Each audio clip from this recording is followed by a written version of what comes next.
Oh, di ba? Mo dito. Oh, ha? Yung mga master, kakagising lang natin, medyo marami pang iBag, no? Tuturo ko sa inyo guys, nung panahon kami wala pang internet sa Pilipinas.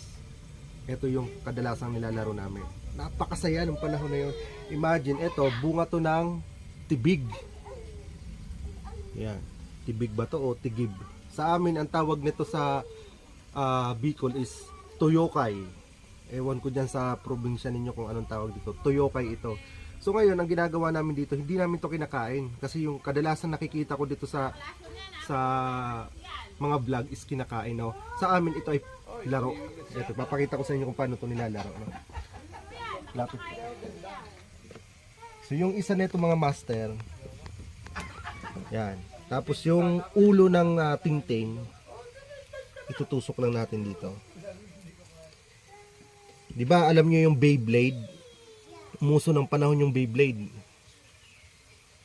Yan. So itutusok lang natin dito. Tingnan natin kung perfect. Yan. Paikutin natin yan. Tapos itry natin. Napakasimpleng laruan pero ang daming banding na nagawa nito nung kami mga bata pa, no. Itong pinakamagandang laruan namin. Tingnan niyo ha. Oh, di ba? Yan ang Beyblade namin ng panahon. No? Simple lang, isang tingting, isang bunga, tapos paiikutin mo lang ng ganito. Di ba? Nung kami mga bata pa, yung mga kaaway namin, nilalagyan namin to ng tare. Para yung kalaban pagka sumasapul dito, tumatalsik. Pwede mo siyang lagyan ng dahon. Diba ito dahon? Itutusok mo dito. Tingnan niyo yung effect. Aha.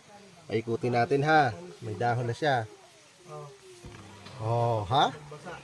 Pink na. Ang ganda niyan. Tapos pwede rin violet. Mas maganda kung violet na violet ang ilalagay natin. Yan. Tusok natin dito. Oh, ha? Napakasimple lang pero napakasaya ng panahon. Imagine yung mga bata dati, walang internet, walang cellphone. Yan lang ang laruan namin. Ang ganda ng ikot, oh. Oh. Ulit. Tutukan mo may lights.